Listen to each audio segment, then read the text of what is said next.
not everything can also be portrayed by just looking at someone. There's a lot of battles we can be battling without necessarily knowing them. There can be things that we're trying to doggy paddle our way through, even if it's not showing on the outside. And when you're able to get through that fear and that survival, it really shapes you differently. A lot of times when we have challenging moments in our life and we don't want to take it on headstrong, there's a decision being made for us. What does success actually look like to you today? And that is okay if it changes, and lean into that.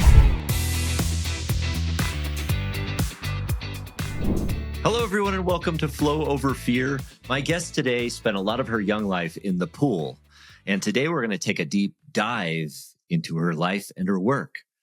You all knew it was coming. You knew the dad joke was coming, and I'm proud of you for sticking around to hear it out. But no, seriously, my guest today was really an inspiring interview, and I really enjoyed this one because it demonstrates the power of changing our perspective on the significant challenges we face. I mean, imagine being 9 years old and being at the top of the world, swimming at a really high level, almost going to the Junior Olympics, and then suffering your first seizure and being told that you have epilepsy and that you can never swim again. And changing the whole course of your young life to the point where epilepsy seems to dominate your life, and with seizures getting worse and worse over time, and eventually being told that you may not have the cognitive ability to perform well in school. Well, my guest today, Olivia Atkin, overcame all of that. She didn't let any of that stop her from becoming the best version of herself that she could. And she eventually became a manager of sports teams while still in high school, building a career around managing sports team, getting a number of degrees, including an MBA and a number of certifications to her name, to build a powerful career in leadership and managing people, including professional football players from the NFL team, the New York Giants. It's been an incredible trajectory of her life, of turning significant challenges that could turn anyone into falling into that trap of being a victim, to becoming something of somebody who's empowering themselves and now empowering others and building a career on top of that. So Olivia Atkin is the leader of Achieving Success LLC. And through that, Olivia empowers others through her book, Achieving Success in Career Development, and her podcast, Achieving Success with Olivia Atkin. And beyond her business empire that she's growing, she engages with others through coaching, speaking, and her groundbreaking webinar series, Authentically Achieving Your Mix. Olivia is also a TEDx speaker who has a great TED Talk, and has a book and has a talk titled Defeating Your Biggest Enemy, You. Innovation, dedication, and relentless pursuit of excellence define Olivia's journey, and it sure does, as does Achieving Success, which she has and she will continue to do so. So please, thank you for joining us today, and let's get to my interview with Olivia Atkin. Well, welcome, Olivia. I'm so glad you're here today, and really glad to have you here because I know it's an exciting story of where you've come from and where you are today, helping other leaders. And you've got a lot of letters after your name as far as the certifications and things that you've achieved in your own life, TED Talks, all good things. So I'd really love to start where you are and where you've come from, and kind of get a history of the origin story of Olivia Atkin. Well, I appreciate the question, and I think it's something that is multifaceted, and we could talk the whole show about that, because I think all of our journeys are so intertwined in how they shape us. But for me, I think my true journey, which started me on the path that I think I was really built on those shoulders and those moments on, was when I was 9 years old and was diagnosed with epilepsy. I went from swimming and competing as a 9-year-old in the 15-18 age group and beating 15-18-year-olds, right, who had been training a lot longer than me, and setting records and doing all of those things, training twice a day, right? All of that to really find out one day, without any preparation, that everything I'd been working towards, my passion, the thing that drove me, on every day was taken away. And it wasn't taken away by choice, it was taken away due to something totally unexpected that no one could see coming. So for me, that was the first time that I had to lean into, do I look at this and try to pivot and don't let fear take over, kind of playing on the topic of the show, or do I let what is happening to me control the narrative and what I can do, what I can't do, how I'm going to base my trajectory? And for me, it was the moment of that fight or flight that I decided to fight. And really, everything I've done after that is in the mindset of I'm going to fight to be where I'm standing today. And I'm going to understand that I have to take all the opportunities that I'm given and not just turn something down because of fear or the unknown, but really lean into that, because you could be at the top of the mountain today and get knocked down, not just potentially because there's a new, obstacle in front of you, or someone better is coming along, just because of the curveballs life throws at you. And I think, fast forwarding to me starting my business now and where it sits, even within this journey, there's a lot of unknowns for any new business owner. If they say they don't have fear at some point or have to face the uncomfortability that goes on, I would Right. love to speak to them because I would love to pick their brain. But it is really the essence of understanding your own capabilities in these moments, understanding relinquishing control. And I think one of the biggest things, and you and I kind of were talking about this prior to recording this show, is I'll use the example of, I always said that even though I've worked in many different industries, have a lot of life, after college, I was going to settle down and stay in Cherry Hill, New Jersey.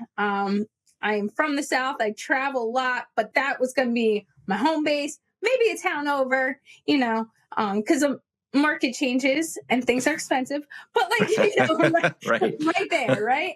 Right. However, through starting my own business and really taking experiences by the horn, I have now, as we talked about, will be relocating to Juneau, Alaska, and really diving in to a very different unknown than I think most of us will ever experience.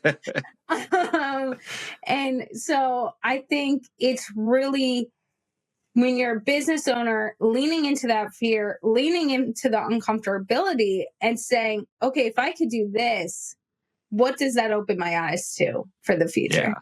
That's incredible. And if I've never been to Juneau, Alaska, by the way, but I'm guessing it's maybe a little different than Cherry Hills, New Jersey. Is it a little different? Yeah, I'm guessing. Okay.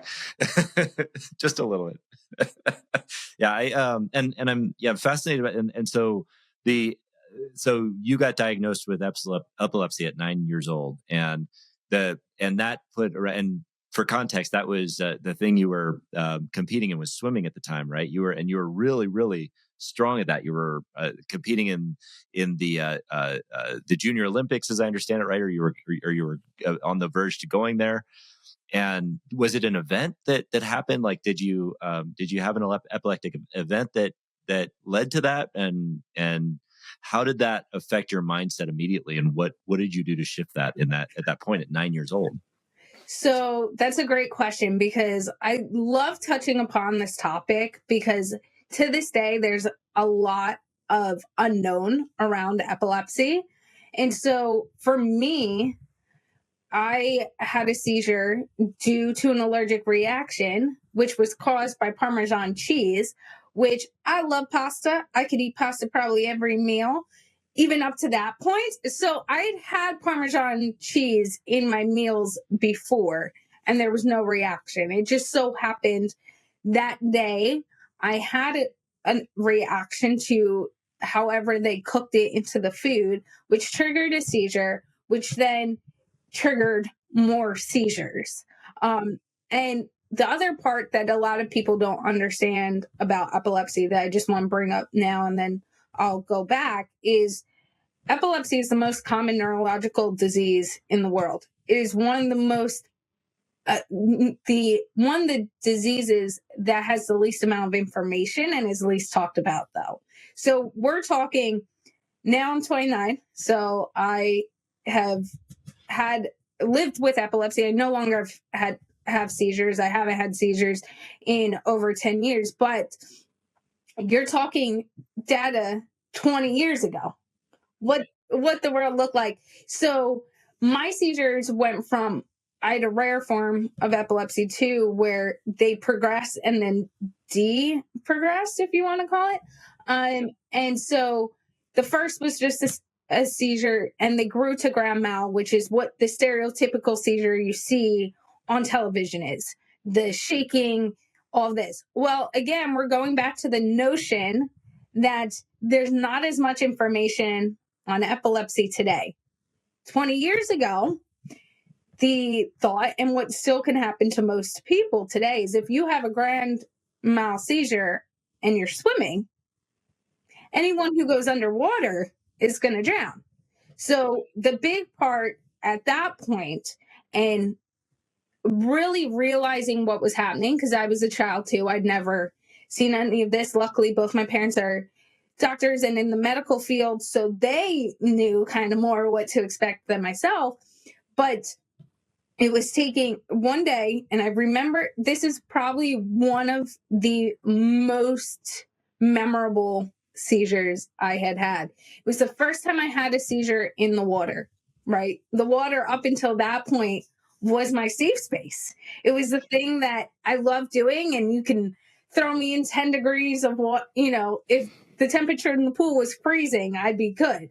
Probably the only climate of cold. We'll see how Alaska goes. Right. But I'm from the South, so like cold is an interesting thing to me. But I was swimming, and I was on the aisle of the pool. If anyone sees pools that have diving boards, there's that big well. So there's a gap between the end of the pool and the next point there's concrete. And it's typically at least 12 feet of water that's right next to you. So I'd been swimming, and I got just to almost the point where the well ends. And I was right at where, that concrete meets again. And I went under. And my coaches at that point knew, and everyone in my community was super supportive. My parents worked with the epilepsy doctors, make sure everything was safe, the coaches, everyone, to make sure everything was set up. But inevitably, the first time you go under, you're going under, right? No one's there to catch you. And my coach had been watching me, and he was at the starting point in the pool. And he dove in with his phone, his keys, everything in his pockets just to try to get to me, because I was basically at the well. No one was on that other side of the wall. And by the time he got to me, my seizure was over. I was treading water, and I was like, why are you here? And that was the first time I think I really realized that even though other kids my age had no idea, and I lost most of my friends at 9 years old, I knew I could fight through it, because at that point, when I went under, the thing that was really interesting was, instead of drowning, because I'd been swimming for so long, my reflexes knew that if you go under and you're not swimming, you better start doggy paddling.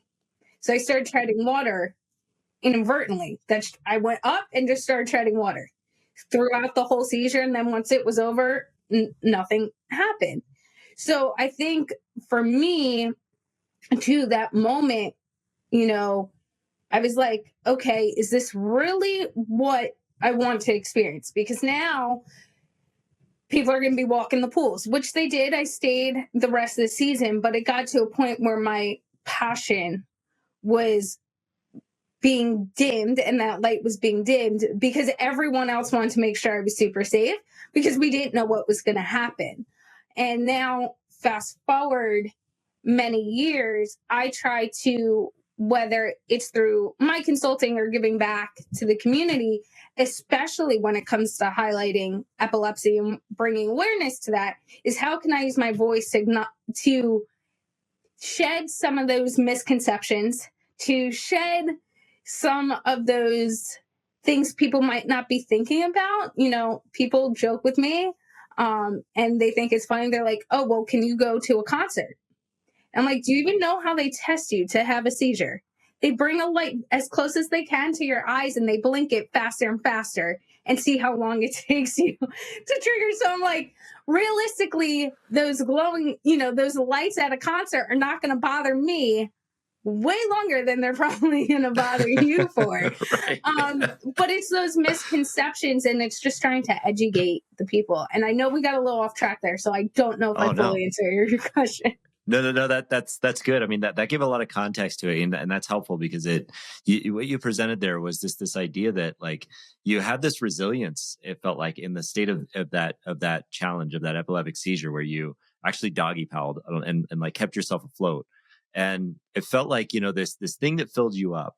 And correct me if I'm wrong about assuming this, but this thing that filled you up, this idea of swimming at a high level, was now a bit more like you felt like you were more of like people were more concerned about your safety than you were concerned about competing at a high level, and that dimmed the light for you.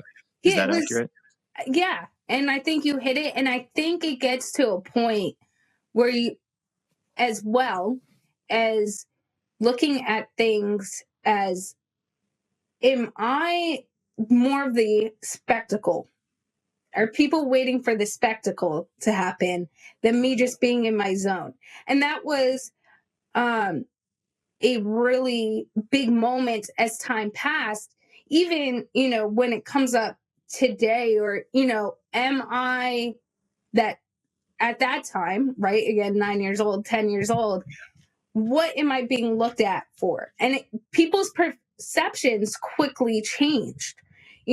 I also really leaned into that aspect of resiliency. I think even to now, because of the experiences I have had, I understand that not everything can also be portrayed by just looking at someone. There's a lot of battles we can be battling without you necessarily knowing them. And there can be things that we're trying to doggy paddle our way through, even if it's not showing on the outside. Yeah, that's such a great point. And I love that analogy to the doggy paddling through life, like where we are, because especially with something like fear or anxiety that we deal with, we don't see what's under the surface by outside appearances. A lot of times the Instagram photo isn't showing what's really happening underneath. And that's the vision that we get of people. Yeah. And that's totally true. If you look at my social media, right, you would never know that I had epilepsy. Now, because I no longer have seizures, my seizures also went from those typical shaking, falling on the ground type seizures, and they did increase. I don't want to hide this fact of the fact that I went from more and more of those to the point where the doctor gave me 6 to 12 months of being in a regular classroom without it being like, hey, by the time she gets to middle school, she might not be able to comprehend things anymore, right? And it got bad. There was a point that like no medication would help relieve them. They were happening more and more and for longer and longer periods of time. And if anyone knows anything about the brain, you don't want that, right? And it basically, you take a long rope or that pencil and you start cutting it up, and that's the neurons getting information to your brain. So there are different effects you have to that. Right now, sometimes I say the wrong words because I'm trying to get something out, and I'm like, you knew what I meant, because there's gaps in my vocabulary or being able to retain things.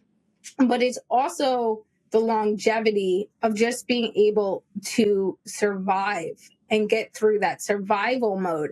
And when you're able to get through that fear and that survival, it really shapes you differently. And back to your original statement of not being able to see anything, I am proud to say I had epilepsy and that I battled that. And because it also allows me to debunk a lot of the myths. On social media, there's no presence of me having epilepsy, right? There's no knowing that I would. There's no knowing that at 9 years old, they said by the time you get to middle school, you might not be able to retain information and be in a classroom and this and that. And now, like you mentioned in the beginning of the podcast, I have lots of letters after my name, and I graduated top of my class in undergrad and graduate school, and I can make that difference. But I think with fear, especially, it's not an emotion that can easily be portrayed unless you're hearing the anxiety in someone's face, unless they're expressing it to you. And so it can tend to also be easy as well as to bundle that down inside and go, okay, I'm going to put on that front and just seem strong so that no one else knows the challenges I'm facing. Yeah, yeah, and it's true too. I mean, like even learning more about you as I was preparing for this interview. I mean, I didn't come. It wasn't. You don't make it readily apparent that this is something that you've overcome. I've had to listen to other. I'm like, wow, that's incredible that you've overcome that, and from the standpoint of like how the listener might be affected by whatever challenges they might go through, that story that you're telling about how you overcame it or how you experienced it and still thrived through it to become a top of your class kind of graduate in a variety of areas is really, I think, inspiring to people. And how I would love to hear kind of how that shift came, because growing up as those seizures started to progress and get worse and get more frequent, and then the prognosis and the doctors telling you all of these negative things, and you'd mentioned even losing friends over this. How did you shape your mindset around that to want to excel, to really do that? Because for a couple of reasons too, and the couple of reasons I asked this is to show the person that might be struggling through something really challenging that there is hope beyond what they're and for those who may have kids who are struggling with something that may be traumatic that they could learn from. So can you help me answer that? Yeah. I love how you bring that up too, because it wasn't until I was actually doing a podcast and we were talking about it, and coincidentally, the host at that time too, his daughter had epilepsy, and he brought out how that was as a parent, that it also dawned on me as a oldest child with two younger siblings. My siblings also went through something that in the time I wasn't thinking about, right? But they also went through something very changing, because again, they're losing friends too. Because at 9 years old, as that kid, even when it's happening to you, you don't fully understand. And the less and less information that's out there makes it harder to understand. So I think for me at that time, I really understood, especially because everything I was hearing was negative, was going at, and there was the light bulb. The light bulb moment was actually when I was sitting in that doctor's office and they said, okay, we've tried all these different medications, nothing's working. This is where we see things going at this point, because it's not stopping. It's not controlling them. And I realized, who am I going to let control the narrative?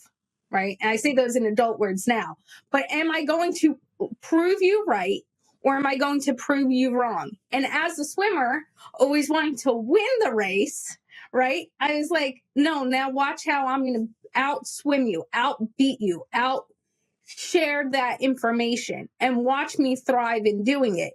So it did take a lot. There were days and embarrassing moments, right, in school when, because they didn't know what might happen, I had to have an aide with me, even to go to the bathroom. There had to be an aide that went into the bathroom, not the stall, but the actual bathroom with me, just in case something happened, there was an adult there. Well, that was embarrassing as a kid. So how do you kind of navigate that? But I kept looking at it and superheroes have become a big thing now. And a way to express it to your kid is, who's your superhero? And how are you going to be the superhero today? So for me, at those moments of how to react, or, whether it was the bathroom, or up until a few years ago when I finally switched medications, my hands would shake. And it could go from like an uncontrollable just shake because my body's telling me my blood pressure is lower and too low, and it was a side effect of the medication, so it just had exacerbated it. And being able to go, okay, am I going to let this stop me from writing what I want to write? Am I going to let this stop me? No, I'm going to take control. So I think then, as a kid and seeing everyone else do things, I want to do it. And luckily, my parents did not stop me. They said, okay, what can we do to help you do the things you want to do? And I think when your child is going through something, especially when it's something they can't fully control, is new to everyone in the environment, it's like, instead of leading by fear and saying, no, you can't do this because we don't know what might happen, is holding their hand and guiding them through it in a way that, as the parent, they can feel comfortable with it. But as the kid, they can feel like they're just another regular kid. There's just some things that are a little different. As an adult who, might be having that challenging moment, look at that fear as, if I leaned into it, what is the worst thing that can happen, right? What are all the positives that can happen? And a lot of times when we have challenging moments in our life and we don't want to take it on headstrong, there's a decision being made for us. So at the end of the day, by not making a decision, you have inadvertently made that decision. So do you want that decision to be made for you, or do you want to be able to have control of your narrative? And you never know the beauty that might come out of it. That's so great. I love that idea of walking with your kids through that process and allowing them to be empowered to kind of grow through it with, and grow through this challenge. And, it sounds to me like you turned that challenge that you had, and then you even said it earlier that you're proud to say that you've had epilepsy because you've grown through it. And I'm sure that it's made you the person that you are today. So when you started to, grow into adulthood and, pursue more of that life, what path did that lead you down? Like what did you want to pursue? And mentioning kind of that you got through a lot of degrees, a lot of certifications. What path were you looking to pursue when you started to get into adulthood? So I have back up just a little bit. So when I was in high school, two things happened that I think also played a big role. I can no longer swim anymore, but I had been seizure free for a handful of years. And I was like, what is a way that I can still do something I love? And this was my sophomore year of high school. My freshman year of high school, ironically, my elementary school gym teacher, who became very close with my family through everything I was challenging, came to me. He found me on the first day of school, and he said, I'm now the gym teacher here at my high school. So he had moved. So he became the gym teacher at my high school, and he was the wrestling coach. And he was like, why don't you get back into sports and manage the team? And it's for you to kind of come back and you can manage my team and this and that. And I ended up managing the team, which gave me a very different perspective on sports. I went from the athlete to the one, especially if anyone knows wrestling, to cleaning the mats, doing all the stats, learning everything about wrestling because I knew nothing before that.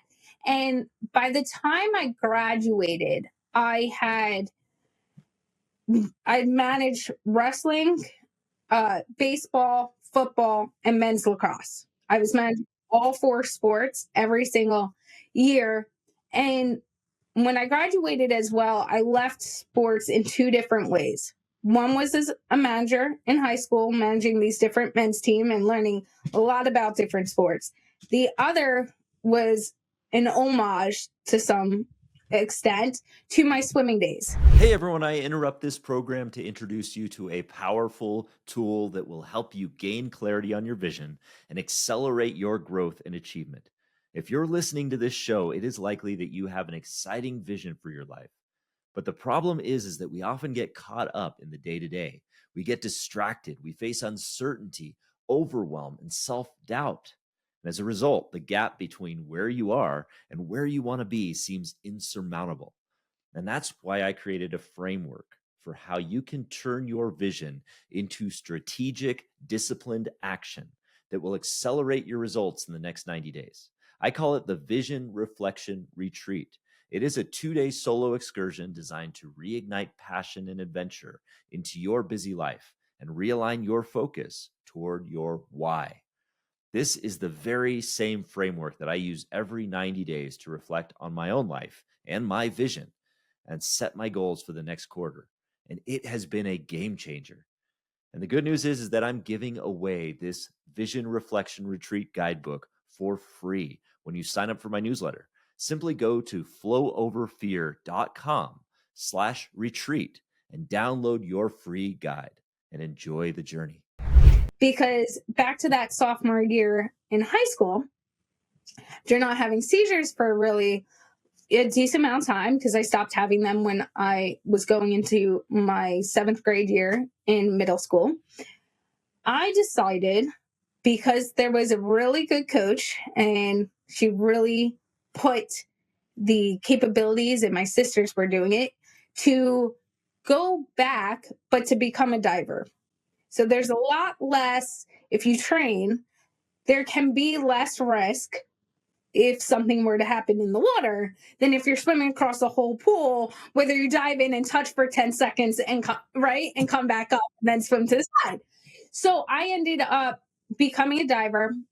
I became a dive coach as well. And my senior year, I left as the dive coach and setting the state record. So it was a way for me to end a sports career that I started by choice in many different facets. And I had seen the managerial side of athletics in a few different realms. And I ended up being offered by my alma mater, Quinnipiac University, when they saw my resume of all the different teams I'd managed. They were looking for a hockey manager, and they said, would you like to come and do this? And so very quickly, when I realized it was also something that was happening at a college level, I was like, I want to manage athletes professionally. And that's what I thought I would be doing. I didn't know whether it was going to be for a team, individuals, anything like that. But I knew I had a real passion and understanding of sports in a lot of different ways. And it wasn't tied to one specific sport. It was, I understood all the processes and then was able to pivot to learn details about that sport that I needed to learn. So I came with a very different perspective than a lot of other individuals. And I ended up doing that. I interned with the New York Football Giants. I was one of the youngest interns they had had. And I ended up working with them for 6 years. I ended up managing athletes, and I have clients to this day that are former professional athletes that have not stopped working with me because they're like, Olivia, you're not getting away from this. And some of my best friends are former New York Giants football players, professional baseball players that played when I was working with them. And it's one of those things, that's what I thought I was going to do the rest of my life. If you ask college me, the second I got that internship and the first day I showed up at the stadium, which was Eric Flowers, Landon Collins year, their rookie year, I showed up the morning after the draft. I said, this is where I'm meant to be, and this is what I'm going to be doing. And over time, I loved it, but I kept asking different questions. I wanted to learn more. I wanted to do different things. And that's how my aspect of how can everything fit together really started to dive in. It wasn't a fear of leaving that got me. It was the fear of, am I doing everything that I'm passionate about? Or are there ways to stay connected to sports, right? Stay connected to the things I love about the industry without this being the only thing I do for the next 20 years. Yeah. That, it's such a great example of, the idea of like, you can be a victim of your circumstances, right? You can live in that world where you're just like, you're just a victim of the things that get thrown at you or the life circumstances that happen to you, or you can find a way. You can latch on to the people that might, you know, have an opportunity for you, and then turn that opportunity into something that becomes something more that wouldn't have happened if you hadn't had this thing. And so that's an incredible story of how that transformation went. And I like that passion around managing. And I'd love to kind of hear a little bit more about, at a professional level, what does that management of athletes look like? How does that look like? How were you managing athletes in that way? And I'll definitely answer that. But you also touched upon something that I want to highlight real Sure. fast. Yeah, This is please. my podcast host side coming in. I'm like, you just made a great point. And now I got to follow up on this. Definitely. But your point of either you become the victim of your circumstances or you take the lead. This is a conversation I have quite frequently. And I think sometimes it can be so easy to give someone the way out by going, oh, this is what they've gone through in life. This is the struggles they're facing now, right? Whether that's someone gets in an argument with you and they're like, okay, well, they'd had this previously, so maybe this or that, right? Whatever it might be. But I think struggling through something when we all really have to work to overcome it, right? That level of, and I'll use my own experience, my epilepsy. I look at things and I go, that's not an excuse.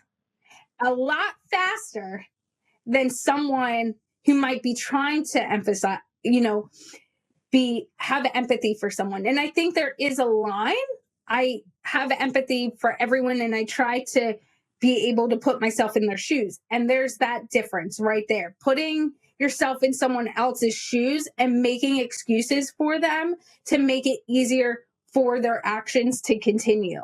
And I think my big thing, and I'm not scared to hide it, is like, because I went through that, I look at it as, okay, so, because that, okay, I can empathize for you. I can see where you're coming from, but that does not make it an excuse.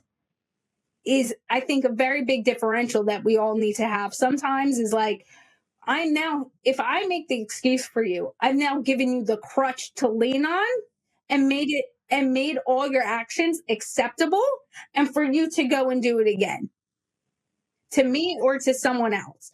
So I loved how you brought that up because I'm a big person of going, okay, so they went through that.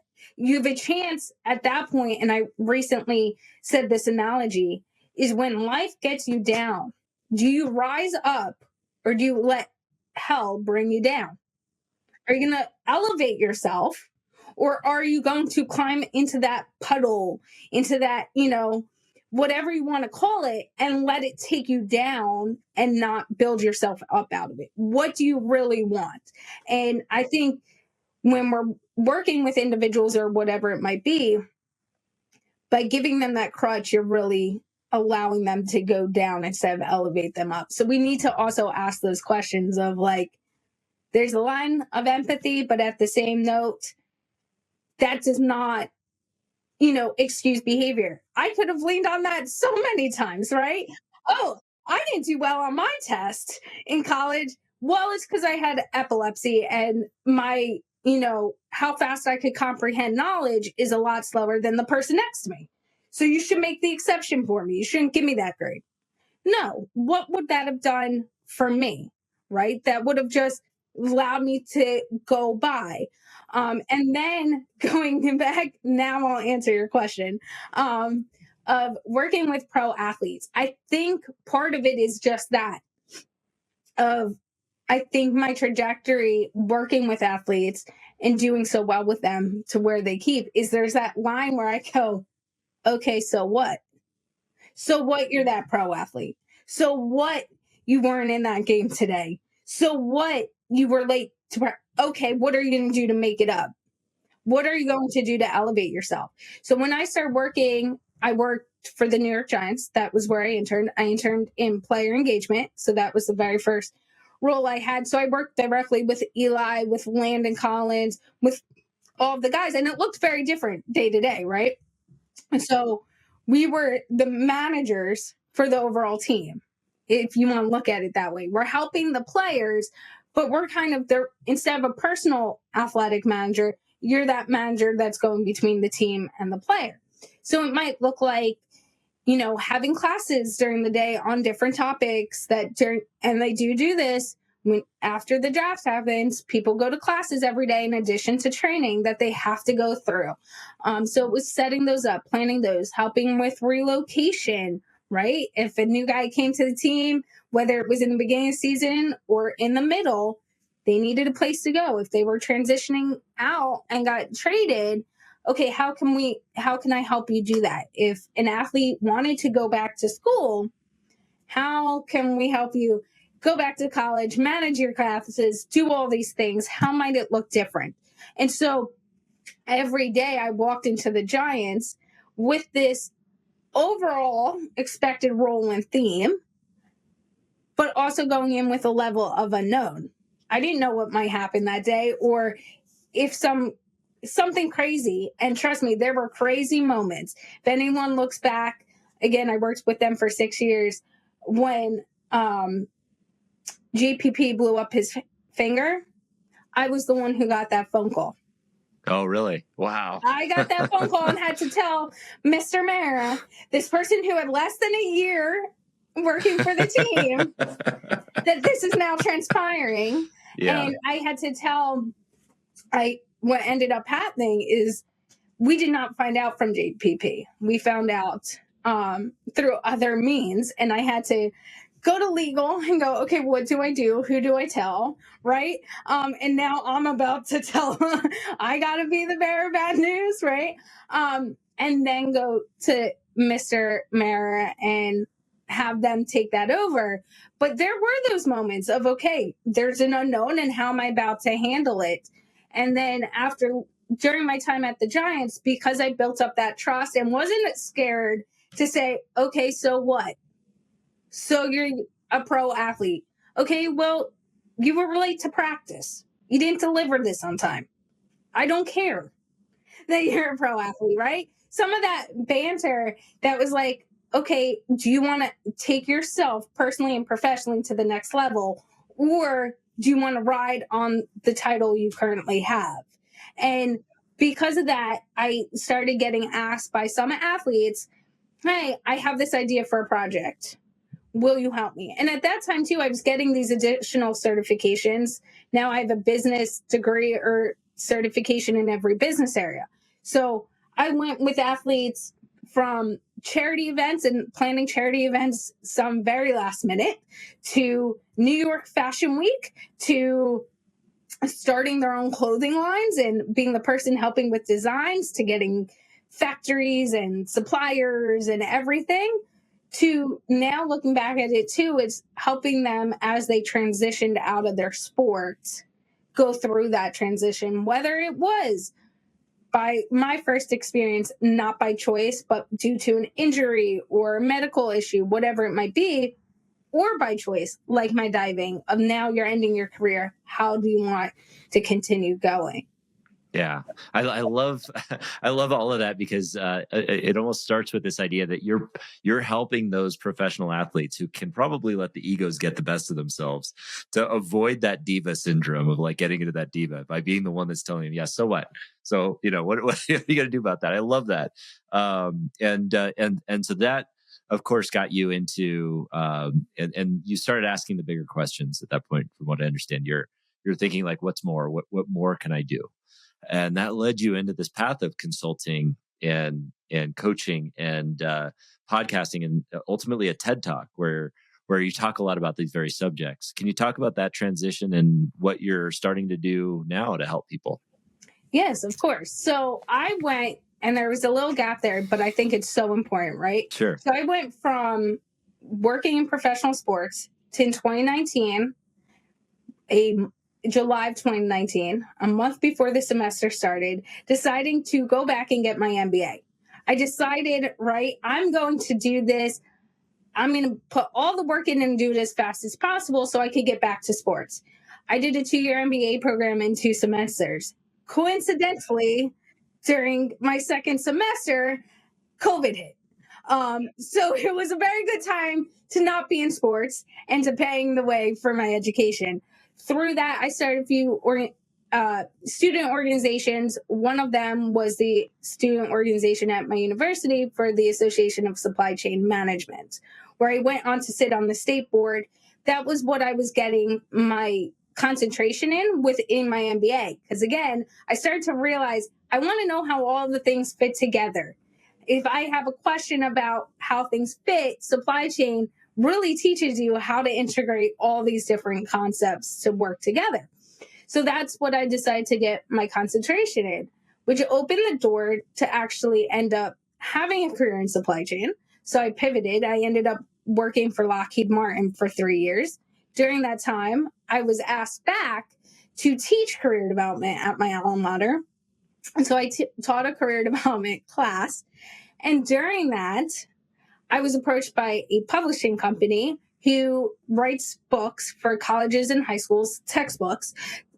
They were looking for someone to write a book on career development. They saw that at that point I had a degree or certification in every area. I'd worked in a lot of different industries, and now I was teaching it.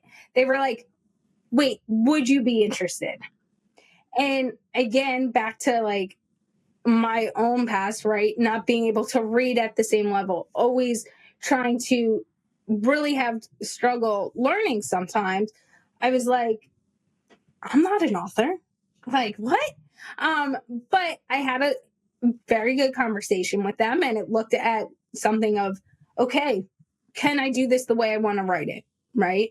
I don't want it to be that 300-page textbook someone's going to buy for $400 and never pick it up. Right?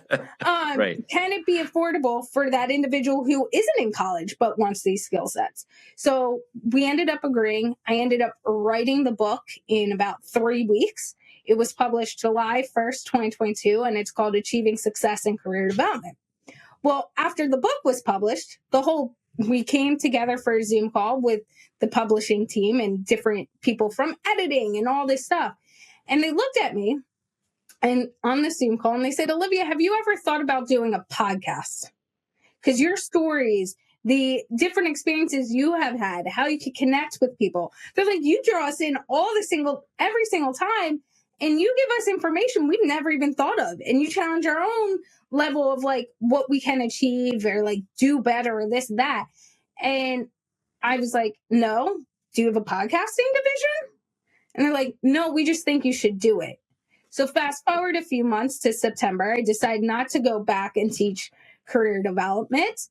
The book had been published. It was at different universities. But this one notion kept coming up. This idea that no matter where I was professionally in my career, no matter what industry I was in, whether I was teaching, this misconception of what success looked like and how to get there was really popping up in conversations a lot more. And it was starting at a high school level, a college level, and even having conversations with people 20 years into their job. It looked very different to them than what people were just saying it looked like. So I decided to start my podcast, Achieving Success with Olivia Atkin, to debunk those myths. Let's talk about the struggles. Let's, pull back the curtain on what advancement in a certain career and industry really looks like, the grit it takes to go through that. And through that process of deciding to start my own podcast and diving into these different skills and really learning about it before I dove in, I ended up starting my business, Achieving Success LLC, that would have the speaking and consulting side as well. And so for me, it all frames from this idea, and even to this day, of like, let's share the knowledge. Let me help you, whether it's in professional development, podcasting. I do a lot of podcast consulting now.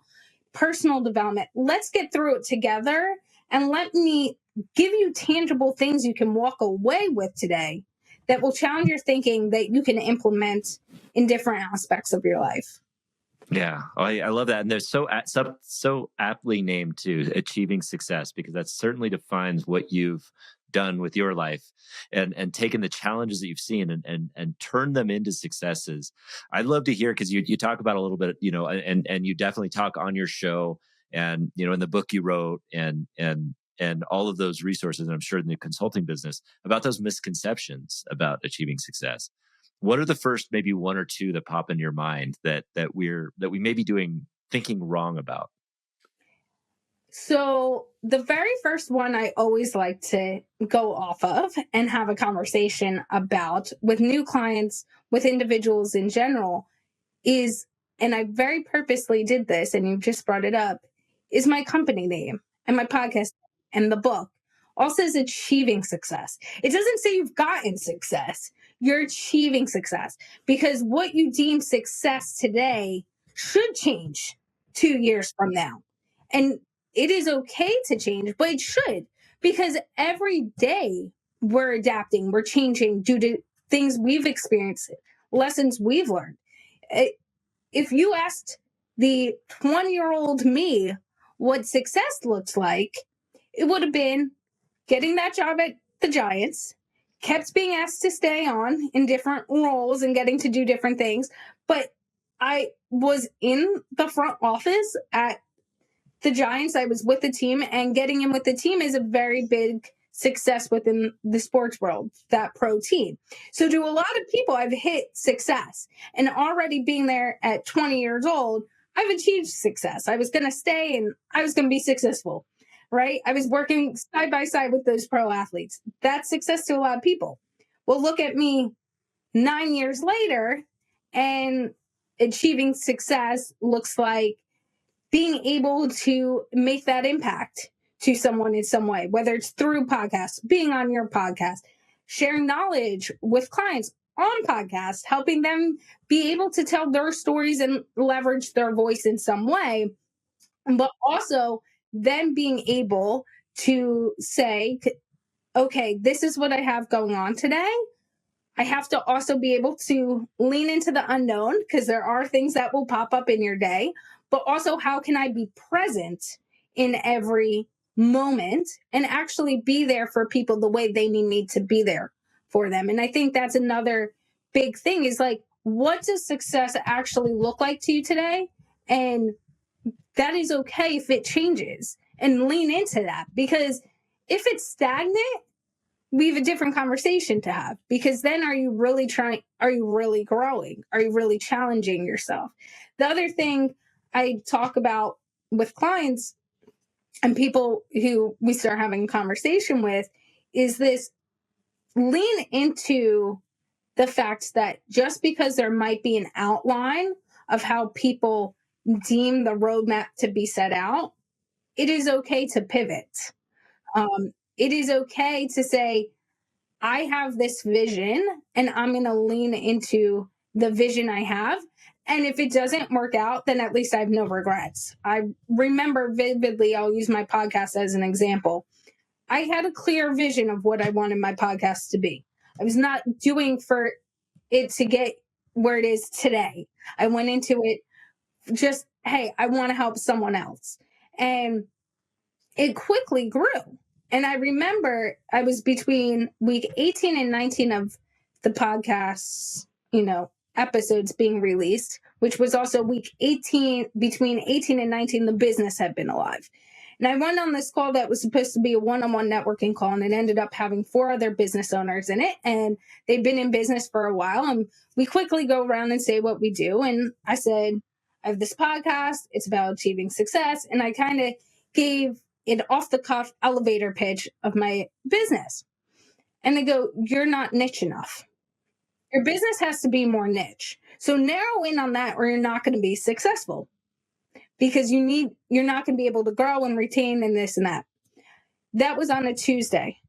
On Friday, I woke up to the podcast being the top 10% most listened to podcast globally.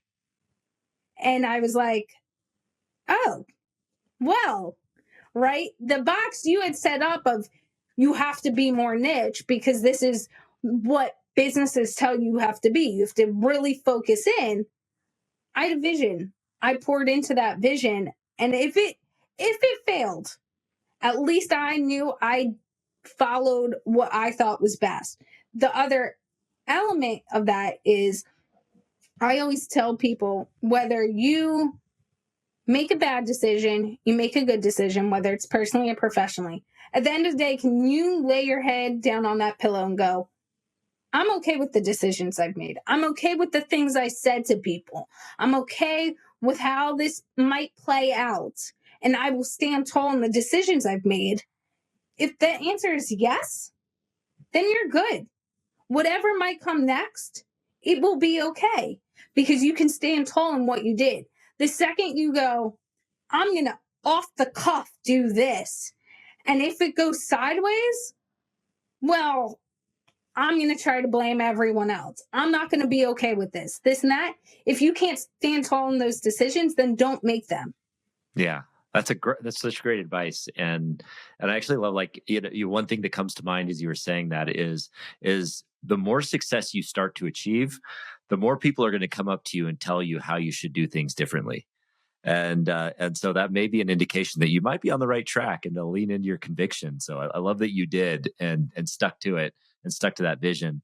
That's really, really great advice.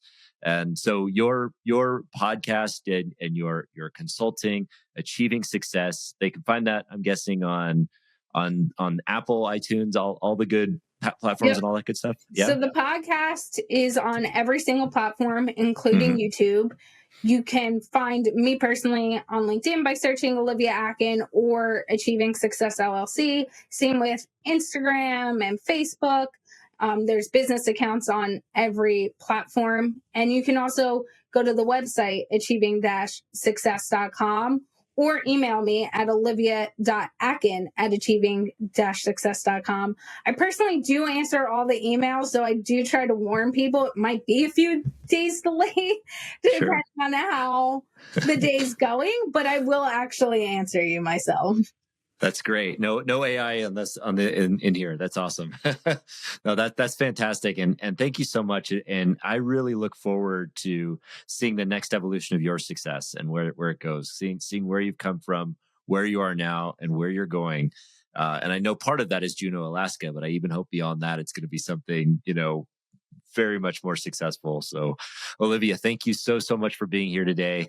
And then out there, if you've enjoyed this episode, please check out Olivia Atkin at Achieving Success, achieving-success.com. And yeah, get in touch with her. Watch the TED Talk that she put out as well. It's really good. Olivia, thank you so much for being here. Thank you so much for having me. I've truly enjoyed it. I appreciate it. We'll talk to you soon. And thank you so much for being here. We'll see you next time. Thank you so much for joining me today on Flow Over Fear. If you are liking this show, please do me a favor and hit the subscribe button. That way you'll be first to know when I drop a new episode, including interviews or trainings or dad jokes. That's right, dad jokes. Add a little levity to your life. And if you liked this episode in particular and you think somebody can get something from it, please share it with a friend. And that way we'll spread the message together. Thanks again for joining me today. We'll see you next time.